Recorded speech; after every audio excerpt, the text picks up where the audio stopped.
만약 오늘 아침 눈을 떴는데 스마트폰에 알림 하나가 와 있다면 어떨까요? 당신은 2041년 8월 23일에 사망합니다. 여러분은 그 메시지를 읽겠습니까? 아니면 읽지 않고 지워버리겠습니까? 오늘은 그 질문에서 시작하려고 합니다. 내가 죽는 날짜를 알게 된다면 우리의 삶은 어떻게 달라질까요? 이 질문은 단순한 상상이 아닙니다. 삶을 어떻게 바라보고 있는지, 죽음을 어떻게 받아들이고 있는지를 보여주는 거울 같은 질문입니다. 인간은 오랫동안 죽음을 피하려 했습니다.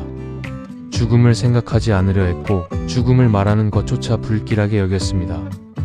그런데 흥미롭게도 죽음에 대해 가장 많이 생각한 사람들이 삶을 가장 충실하게 살았다는 기록이 많습니다. 고대 그리스 철학자 에피쿠로스는 이렇게 말했습니다.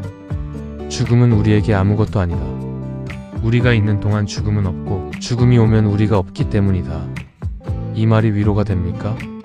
아니면 오히려 더 허무하게 느껴지십니까? 사람마다 다를 겁니다. 죽음을 바라보는 시선은 그 사람의 삶 전체를 담고 있으니까요. 그렇다면 한 걸음 더 나아가 봅시다. 단순히 언젠가는 죽는다는 사실이 아니라 정확히 몇 년 몇 월 며칠에 죽는다는 사실을 알게 된다면 그것은 단순한 정보일까요? 아니면 삶 전체를 바꾸는 사건일까요? 실제로 시한부 선고를 받은 분들의 이야기를 들어보면 공통적으로 나오는 말이 있습니다. 처음엔 세상이 무너지는 것 같았다. 그런데 시간이 지나면서 오히려 더 잘 살게 됐다. 하루하루를 당연하게 여기지 않게 됐다. 사소한 것들이 아름답게 보이기 시작했다. 이 말이 중요합니다. 죽음의 날짜를 아는 것이 오히려 삶을 깨우는 계기가 될 수 있다는 겁니다.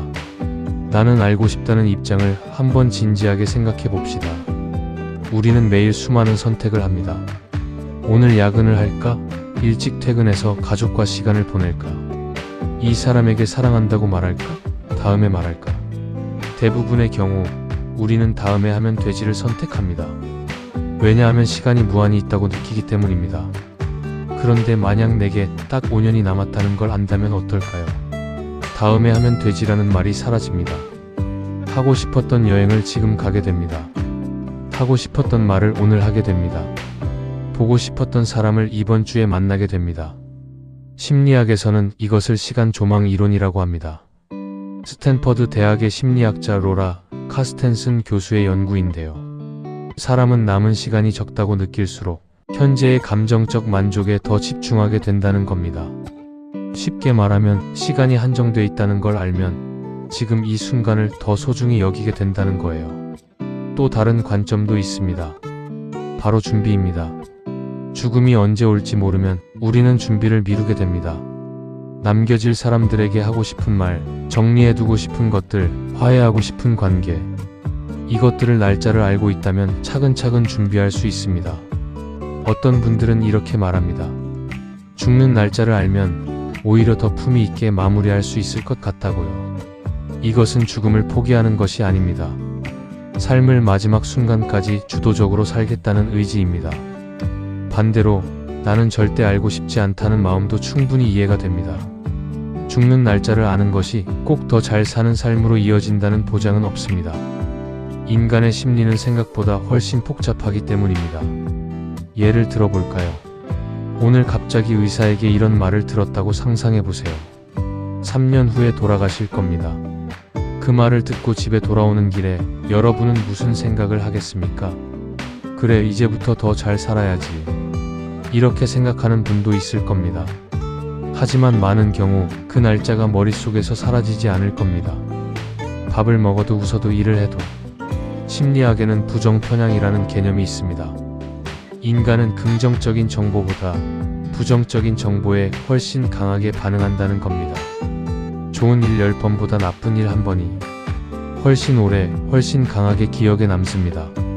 죽는 날짜를 아는 것이 매일매일 그 날짜를 향해 카운트다운하는 삶이 될 수도 있습니다. 2년 후, 1년 후, 6개월 후, 이런 삶이 과연 더 풍요로운 삶일까요? 또 다른 문제도 있습니다.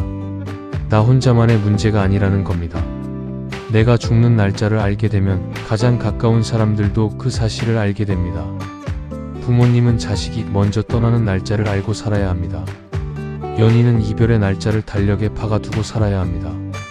아이가 있다면 아빠 또는 엄마가 없어지는 날을 알고 자라야 합니다. 그 사람들의 삶은 어떻게 되겠습니까? 죽음은 혼자만의 사건이 아닙니다. 그것이 알고 싶지 않다는 마음의 가장 깊은 이유일지도 모릅니다. 이 질문이 단순한 철학적 상상이 아닌 분들이 있습니다. 시한부 진단을 받은 분들입니다. 그분들의 이야기를 통해 우리는 많은 것을 배울 수 있습니다. 2014년 세상을 떠난 브리트니 메이너드라는 분이 있습니다. 29살에 악성 뇌종양 진단을 받았고 6개월 시한부 판정을 받았습니다. 그는 남은 시간을 어떻게 보냈을까요? 가족과 함께 버킷리스트를 하나씩 이뤄나갔습니다. 그랜드 캐니언을 여행하고 남편과 마지막 생일을 함께 보내고 세상의 존엄사에 대한 목소리를 전달했습니다. 그가 남긴 말 중에 이런 문장이 있습니다. 나는 병에 지는 것이 아니다. 내 방식대로 삶을 마무리하는 것이다. 죽는 날짜를 아는 것이 그에게는 포기가 아니라 선택의 기회였습니다. 반면 이런 이야기도 있습니다. 말기 암 선고를 받은 어떤 분은 처음 6개월을 완전히 무너진 상태로 보냈다고 했습니다. 아무것도 할 수 없었고 매일 그 날짜만 생각하며 살았다고요. 그런데 어느 날 아이가 그린 그림을 보다가 생각이 바뀌었다고 합니다. 남은 시간을 두려움으로 채울 것인가 아니면 사랑으로 채울 것인가. 그분은 이후 매일 아이에게 편지를 쓰기 시작했습니다. 아이가 성인이 될 때까지 읽을 수 있는 편지들을요. 죽음의 날짜는 바뀌지 않았지만 그 시간을 채우는 내용은 완전히 달라졌습니다. 자, 이제 다시 처음 질문으로 돌아와 봅시다. 내가 죽는 날짜를 알게 된다면 어떻게 살 것인가? 이 질문의 핵심은 사실 날짜 자체가 아닐지도 모릅니다. 날짜를 알든 모르든 우리 모두는 언젠가 죽는다는 사실을 알고 있습니다. 그러면 지금 이 순간 이 질문이 더 중요할 수 있습니다. 나는 지금 잘 살고 있는가? 하버드 대학에서 75년간 진행한 연구가 있습니다. 성인 발달 연구라고 불리는 세계에서 가장 긴 행복 연구인데요. 수십 년간의 데이터가 내린 결론은 단 하나였습니다. 좋은 관계가 우리를 행복하고 건강하게 만든다. 돈도 명예도 성공도 아니었습니다. 사람과 사람 사이의 따뜻한 연결이었습니다. 죽음의 날짜를 아는 사람이 가장 먼저 하는 행동이 무엇인지 아십니까? 사람을 찾아가는 겁니다. 오래 연락 못했던 친구에게 전화하고 부모님께 안부를 묻고 곁에 있는 사람에게 고맙다고 말합니다. 그것이 죽음을 앞에 두었을 때 인간이 본능적으로 하는 일입니다. 그렇다면 우리는 지금 그 일을 미루고 있는 건 아닐까요? 죽는 날짜를 몰라도 오늘 전화 한 통을 할 수 있습니다. 오늘 고맙다는 말 한마디를 할 수 있습니다. 오늘 하루를 조금 더 충실하게 살 수 있습니다. 죽음을 생각한다는 것은 삶을 포기하는 것이 아닙니다. 오히려 삶을 더 진지하게 바라보겠다는 용기 있는 태도입니다. 오늘 이 영상을 보신 여러분께 한 가지만 부탁드리고 싶습니다. 오늘 잠들기 전에 딱 한 사람만 떠올려 보세요. 보고 싶은 사람, 고맙다고 말하고 싶은 사람, 미안하다고 전하고 싶은 사람. 그 사람에게 오늘 연락해 보세요. 죽는 날짜를 알고 있어서가 아니라 오늘 살아있기 때문에 지금 이 순간은 다시 돌아오지 않습니다. 오늘을 사는 것이 가장 용감한 일입니다.